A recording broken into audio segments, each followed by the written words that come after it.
Om NaMo Narayan. The ancient Indian astrologer में आपका स्वागत है। हम आज आपके सामने एक ऐसा वीडियो लाने जा रहे हैं जिस कार्यक्रम में आप शनि से संबंधित जानकारी प्राप्त करेंगे कि शनि किसी भी स्थान पर जहां बैठा है, क्या उस स्थान से इतर यानी अलग भी कुछ प्रभाव डालता है। क्या शनि की दृष्टि ही प्रभावशाली है, शनि के और स्थानों पर भी प्रभाव पड़ सकता है कि केवल शनि की तीसरी, सातवीं, 10वीं दृष्टि का ही प्रभाव होगा, या शनि कुछ चमत्कार भी कर रहा है जहां उसकी न दृष्टि है न कोई स्थान है, उस पर भी प्रभाव डालता है। जी हाँ, शनि अपने से 11वें स्थान पर बहुत ही उत्तम प्रभाव डालता है।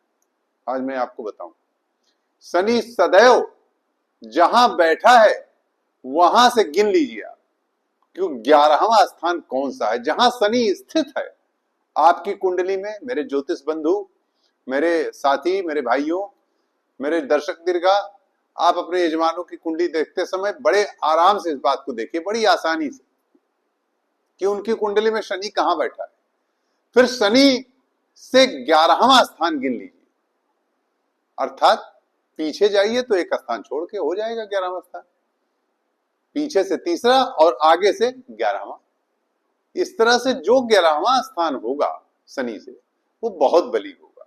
वो स्थान कभी अभाव में रहेगा ही नहीं, और यदि उस पर बृहस्पति की दृष्टि होगी तभी, मतलब ये कंडीशन है कि हाँ, शनि से 11वां स्थान बली तो है, मगर जब बृहस्पति की दृष्टि हो, केवल बृहस्पति ही नहीं, शुक्र की दृष्टि, बुध की दृष्टि भी बलवान होगी। यदि शनि से 11वें स्थान पर शुभ ग्रहों की दृष्टि होगी तो वह स्थान विशेष फल देने वाला आपके जीवन में होगा। आज हम इसी मुद्दे पर बात करेंगे और इसी को लेकर के हमने आज कुछ बिंदु तैयार किए हैं और 2 जातकों की कुंडली आपके सामने डिस्कस करेंगे। एक हमारे इसी तरह जैसे हम आप लोगों के सामने यूट्यूब पे काम कर रहे हैं, इसी पर हमें कई लोग कुंडली दिखाते हैं। आप भी अपनी कुंडली दिखा सकते हैं। आप अपने हमारे चैनल के माध्यम से अपने फोन से जो हमें दिया हुआ हमारा नंबर है उस पर आप संपर्क कर सकते हैं। इसी पे हम आपको ये बताना चाहते हैं कि जो जातकों ने हमसे संपर्क किया, एक मैंने उनका उदाहरण लिया है। उन्हीं में से एक डॉक्टर साहब है, मैं उनका नाम नहीं यहाँ डिस्क्लोज करूंगा। डॉक्टर साहब के लड़के की कुंडली आज मैंने उस बेटे की उनकी कुंडली उठाई है, और एक कुंडली हमने भारत के पूर्व महान नेता और पूर्व प्रधानमंत्री परम आदरणीय श्री अटल बिहारी वाजपेयी जी की कुंडली उठाई है। इन्हीं दोनों जिनके कुंडली पर मैं चर्चा करूंगा, और वैसे हमने जो आपको बताया उसको मैंने लिख भी दिया, आप आसानी से पढ़ सकते हैं। शनि से 11वें स्थान पर शुभ ग्रहों की दृष्टि हो तो वह स्थान अतिशीघ्र उत्तम परिणाम देने में समर्थ हो, वह भाव पूर्ण बल प्राप्त होगा, वह उस स्थान से संबंधित फल का कभी क्षय नहीं होगा। क्षय, अभाव नहीं होगा, क्षय नहीं होगा, अभाव नहीं होगा, लॉस नहीं होगा, अभाव नहीं होगा। यदि उस स्थान पर पापक ग्रह बैठा हो तो और उत्तम परिणाम देगा। यानी शनि से 11वें स्थान पर यदि कोई पापक ग्रह बैठा हो, जैसे मंगल, सूर्य, राहु, तो अत्यंत उत्तम परिणाम होगा, ये आप जान लीजिए। उस स्थान की तो फिर कहना ही क्या है। आप स्वयं इसको देखिएगा और कमेंट बॉक्स में हमें कमेंट करिएगा, हमारे चैनल पे आप कमेंट करिएगा। देखिए, हमने लिखा है, इसको आप देख सकते हैं, उतार सकते हैं। यदि उस स्थान पर पापक ग्रह बैठा हो तो और उत्तम परिणाम है। पूरा आप देख लीजिए। मैंने शनि से कहा था शुभ ग्रहों की दृष्टि, बृहस्पति की दृष्टि, शुक्र की दृष्टि, बुध की दृष्टि। आइए हम चर्चा करते हैं। एक हमारे जो अभी हमने जो बताया आपसे, जिन्होंने हमें इसी यूट्यूब के चैनल पे के माध्यम से दूरभाष से संपर्क, मोबाइल से संपर्क करते हुए उन्होंने अपनी कुंडली दिखाई। उनके डॉक्टर साहब के बेटे की कुंडली है, मैं नाम नहीं बताऊंगा। एक जातक का जन्मांक है, मेष लग्न है, लग्न में सूर्य है, तृतीय हाउस में मंगल है, चौथे चंद्रमा है, पंचम शनि केतु है, नवम बृहस्पति है, एकादश राहु है, बुध शुक्र द्वादश। अब देखिए यहां शनि कहां है, पंचम। इससे एकादश स्थान कौन सा हुआ, ये स्थान हुआ। मैंने गोल कर दिया है, आप आसानी से समझ लें। इसे 11वां, शनि से 11वां स्थान, पीछे से तीसरा देख सकते हैं और यहां से गिनेंगे तो 11वां। अब देखिए बृहस्पति की पूर्ण दृष्टि यहां पर है, तो इनका तीसरा भाव बहुत बली हो गया ना बली। अब तीसरा भाव बली हुआ तो कोई भाव नष्ट भी हुआ, ध्यान रखिएगा। ये भी मैं कहना चाहूंगा कि एक भाव बली होगा तो दूसरा भाव नष्ट होगा।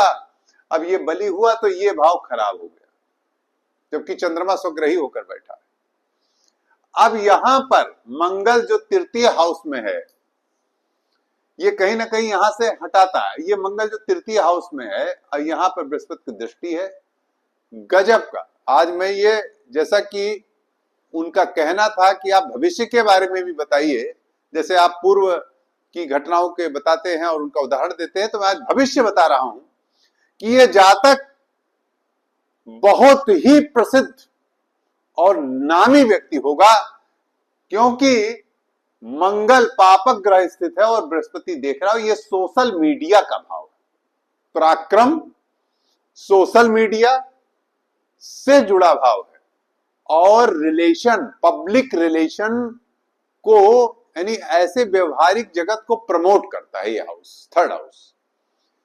इसमें एक बहुत बड़े जनरल, जो मिलिट्री के जनरल रहे हैं, उनकी कुंडली में भी इस स्थान पर यह स्थिति रही, लेकिन उसमें शनि का 11वां स्थान और लाभदायक है। तो यहां पर ये जो हाउस है, ये इस जातक को सोशल मीडिया में एक ऐसा समय आएगा जब ये बहुत ही प्रभावशाली होगा और इसको बहुत ही अच्छी तरह से इसका नाम लोग जानेंगे।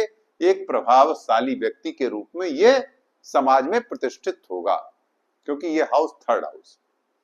ठीक, आइए अब हम आपको ले चलते हैं श्री अटल बिहारी वाजपेयी पूर्व प्रधानमंत्री जी के जन्मांक पर। देखिए इनका लग्न में ही शनि बैठा हुआ है। ज्यादा उस पर हम बहस न करके, तुला लग्न की कुंडली है, बाकी आप सब ग्रह हैं, यहां पर शनि बैठे हैं। यहां से एकादश स्थान ये हुआ, मैंने लिख दिया है, इसको पावर मिल गई है। अब यहां पर बृहस्पति की नवम दृष्टि है, ध्यान दीजिए आप। 1 2 3 4 5 6 7 8 और ये 9, बृहस्पति की पूर्ण नवी दृष्टि यहां पर पड़ रही है। अब ये स्थान बहुत बली हो गया। परम आदरणीय वाजपेयी जी साहब का जो भारत रत्न मिला, यह स्थान बहुत बली हो गया। अब यह स्थान किसका इंडिकेटर है, किसका द्योतक है? यह स्थान आय, लाभ, बड़े भाई, इन सब ऐसे उसका द्योतक है कि जिसकी कमी इनके जीवन में रही ही नहीं। ये भाइयों में सबसे यंगेस्ट ब्रदर थे। आप अगर पढ़ें जाने तो अटल जी सबसे छोटे थे अपने भाइयों, यानी इनको बड़े भाई का पूर्ण सुख प्राप्त था। बहुत ही दुलारे लाडले, अपने बड़े भाइयों का पूर्ण सुख प्राप्त हुआ। यहां पर 11th हाउस देख लीजिए आप, इनके बड़े भाई थे, ये चौथे नंबर पर थे। इस प्रकार से पहली चीज। दूसरी चीज कि इनका जो आय का साधन था वो केवल राजनीति, केवल राजनीति, और तो कोई साधन था नहीं। हमेशा उसमें सफल रहे, भले कभी चुनाव हारे भी, तब भी जो विपक्ष था उसने इनको नमन ही किया। कोई ना कोई पद इनको हमेशा प्राप्त होता रहा और ये बड़े ही सम्मानित रहे। यहां 11th हाउस आय भाव को ही प्रमोट तो करता ही करता है, साथ में केवल लाभ नहीं देता, लाभ के साथ दशम का दूसरा हाउस है। दशम का दूसरा यानी राज्य कृपा का धन। तो राज्य कृपा का धन जो सदैव इनको मिला, ऐसी परिस्थितियां आई कि अडवाणी साहब ये दोनों बड़े ही प्रभावशाली थे। ऐसा लगने लगा कि रथ यात्रा तो अडवाणी साहब ने की है, प्रधानमंत्री वो बनेंगे, लेकिन बने ये। कारण था 11th हाउस लाभ भाव, लाभ मिलना, अचानक लाभ मिलना, आकस्मिक लाभ मिलना, हर तरीके से। भारत रत्न भी मिला इनको। हर तरीके से लाभ मिलने की जो स्थिति थी इनके जीवन में सदैव अच्छी रही। बड़े भाई का सुख होना, लाभ मिलना, इसलिए, और राजनीति में सदैव सफलता उच्च शिखर पर अपने दम पर बने। तो ये जो 11th हाउस था, 11th हाउस इनका बहुत बली था। तो आज मैंने जो आपको बताया, आप भी अपनी कुंडली में, अपने यजमानों की कुंडली में, अपने भाई बंधुओं की कुंडली में ये देख सकते हैं कि शनि से 11वां स्थान कहां है और वह स्थान पर क्या बृहस्पति की दृष्टि है। यहां तो मैंने केवल बृहस्पति की दृष्टि ली है, उन्हीं लोग कुंडली को उठाया है, लेकिन आप बुध और शुक्र भी अगर दृष्टि डाल रहे हैं तो उसे भी आप ले सकते हैं और उसको भी इसी तरह से पावरफुल मान सकते हैं। वह 11th हाउस जहां होगा, जिस स्थान पे होगा, वो स्थान निश्चित रूप से बहुत बली होगा। आशा है आप अपने कमेंट हमारे चैनल पर कमेंट बॉक्स में करेंगे और हमारे चैनल को लाइक से सब्सक्राइब करेंगे और प्रमोट करेंगे। नमो नमः।